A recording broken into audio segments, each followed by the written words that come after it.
artificial foods like high fructose corn syrup and all these sort of processed things that are added to foods and packaged. What's the spiritual effect of eating artificial food, and how, can you sort of comment on the idea of tayyib? Just to use another tradition, in some traditional Buddhism, the chef in the monastery had to be enlightened. Like, they didn't let just anybody into the kitchen.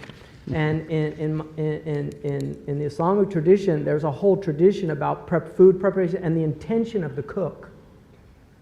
And so that my teachers, the people that cooked, always made the intention that the food was a healing.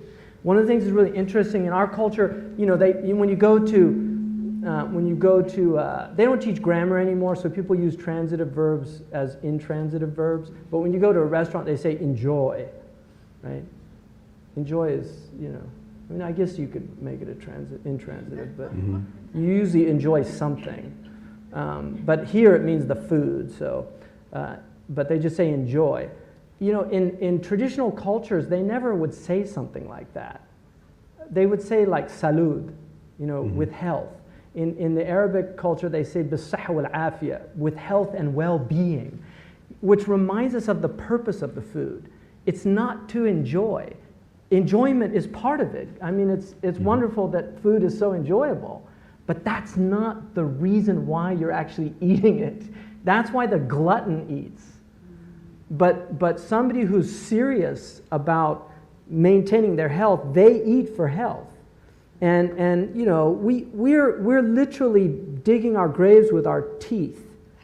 I mean, in our culture, we are literally killing ourselves with the food we eat. And so I would say that all traditional peoples ate with just a knowledge of what food was about. And this is why the Kisharat tradition, the halal tradition, that you have to, there's a whole, Native Americans took permission in many of their traditions. They took permission from the animal in the Islamic tradition, the Jewish tradition. There is actual, you have to do it in a way, in our tradition, you're not allowed to kill an animal in front of another animal.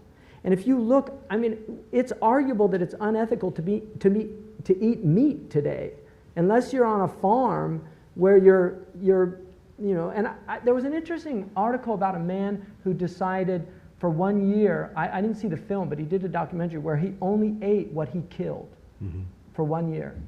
And when he would buy the sheep, one of the sheep farmers told him, he said, I think I'm going to call that, Zeke. And he said, no, don't name them, because you'll get attached to them.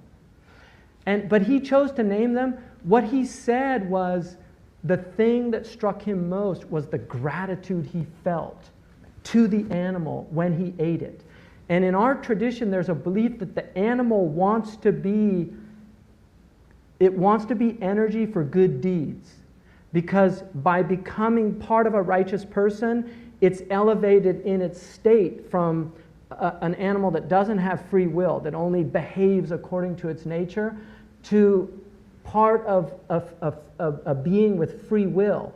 And the animal hates to be used for foulness or for misdeeds. And so that whole cosmology, which might sound romantic, but it was real. People, and I met people that still live like this, and my wife does this. She cooks with that intention. If I cook with that intention. When I serve food, I cook with that intention. I'll just tell you one quick story. I have a friend of mine who's a connoisseur of tea, and he'll only drink certain teas. And in England, PG Tips is like the worst tea. And he went to a friend of mine's house, and I know both of them. And it was tea time, and the English take this very seriously. And so he only had PG Tips in the house. And so he said, God, he's going to know this is horrible tea. So he goes in and he told me that he made a prayer over the tea. And he said, oh God, make this delightful for my friend. And he went in and he poured the tea, and he told me that he drank, and he said, that's the best cup of tea I think I've ever had. And, there's a reality to these things. We don't realize just the power of intention. Niyya in Arabic, which means intention, also means seed. It's the seed of the thing, why you do so. And so many of us do things without intention. There's no intentionality. And intention, I know in your tradition, in our tradition, intention is everything. Why you're doing something. And constantly asking yourself, why am I doing this? To check our intentions. Mm-hmm. I disavow that we're not going to clap thing. I want to, that applause was also for the question.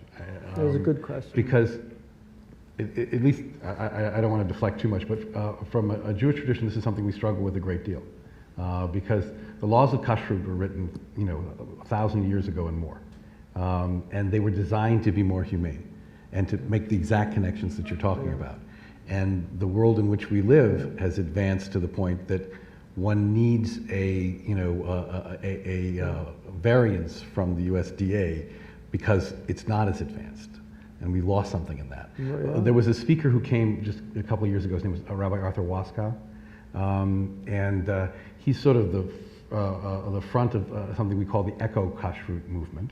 And Arthur's perspective is, if you're saying a blessing over wine that was made with grapes, that was sprayed with pesticides, that made the people who made them ill, it's not holy. And if you take organic wine that's been, that's been made in the purest way and pour it into a styrofoam cup, it's not kosher. And what he means by that is that the word used to mean something. Right. It meant fit.